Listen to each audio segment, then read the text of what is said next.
Hola, ¿qué tal? Arrancamos de una vez con un tema que la verdad es fascinante. Si alguna vez nos hemos preguntado de dónde viene exactamente nuestra obsesión moderna por el ejercicio, bueno, la respuesta no está en los gimnasios de hoy, sino en las raíces filosóficas más profundas de las civilizaciones antiguas. En este análisis vamos a descubrir cómo el movimiento del cuerpo humano pasó de ser una búsqueda espiritual en Oriente a un deber cívico y finalmente a un tremendo espectáculo de masas en Occidente. Les aseguro que es un viaje que va a cambiar por completo la perspectiva sobre lo que significa ir a sudar la camiseta. Para organizar este recorrido vamos a pasar por 5 puntos clave. Empezaremos explorando los orígenes del cuerpo y el alma. Luego pasaremos a la India para hablar de equilibrio y fuerza. Cruzaremos a Occidente para ver el ideal olímpico de Grecia. Analizaremos el choque brutal entre Atenas y Esparta y cerraremos con Roma, donde todo se vuelve milicia y espectáculo. Un viaje geográfico y mental increíble. ¡Comencemos! Punto número 1. Orígenes, cuerpo y alma. Iniciamos nuestro viaje en la antigua China, más o menos por el año 270 a.C.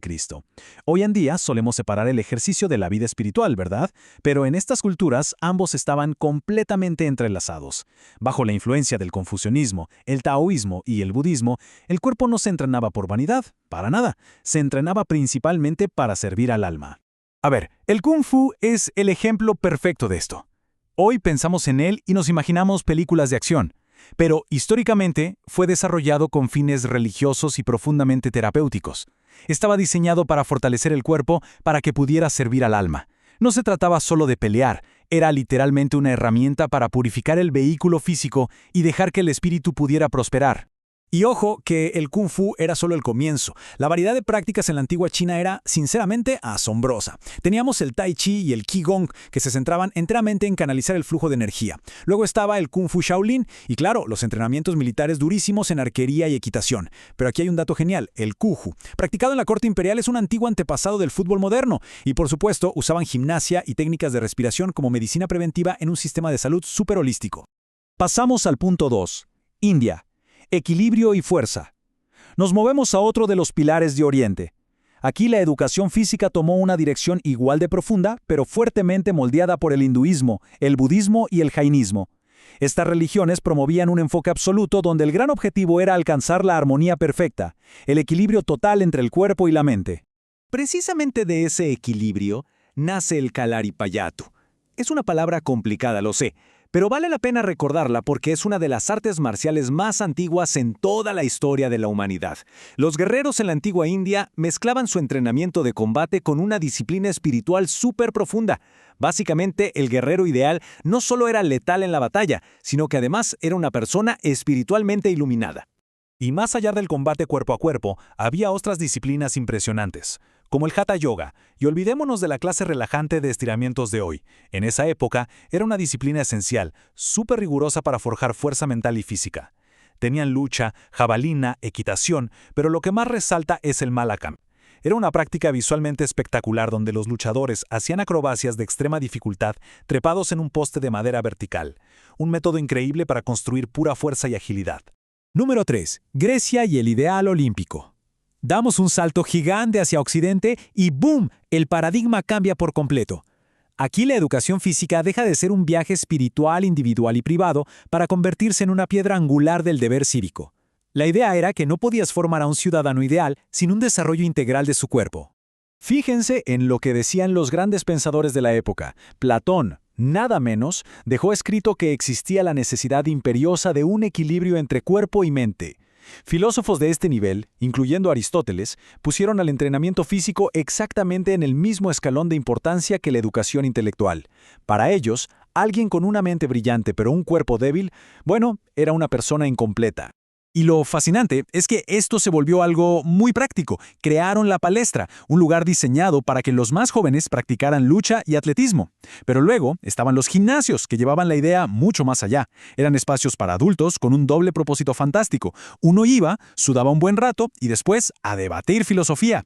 Empujar los límites del cuerpo estaba directamente conectado con empujar los límites de la mente.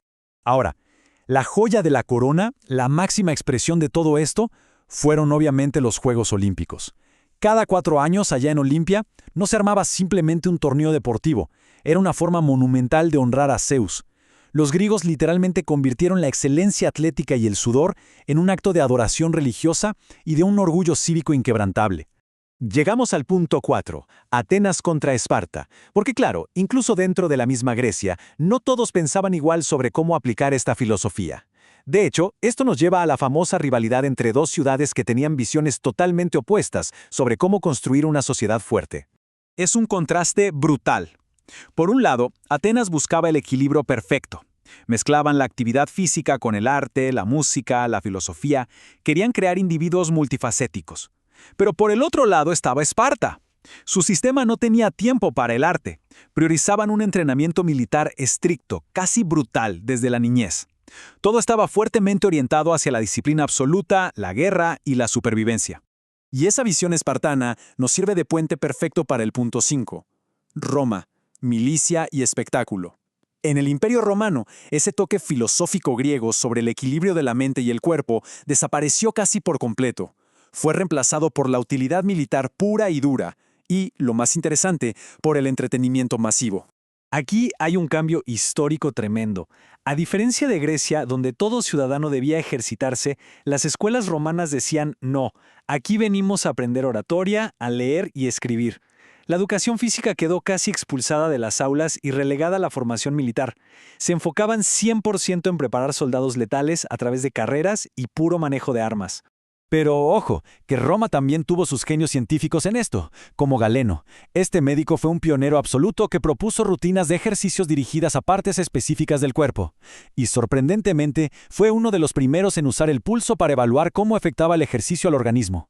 Fue un enfoque médico del acondicionamiento físico que estaba años luz por delante de su tiempo. Sin embargo, a nivel social, los romanos transformaron la excelencia atlética en el gran show. La actividad física dejó de ser un camino de iluminación para volverse el entretenimiento de masas. Construyeron el Coliseo para los combates a muerte de los gladiadores, el Circo Máximo para las famosas carreras de carros y, claro, las inmensas termas públicas, donde los ciudadanos iban a ejercitarse y luego a relajarse en los baños. El sudor ya era un negocio del espectáculo. Para resumir todo este viaje histórico, veamos la imagen completa. Por un lado, China e India nos dejaron una filosofía basada en el equilibrio espiritual y de energía, con prácticas maravillosas como el kung fu o el yoga.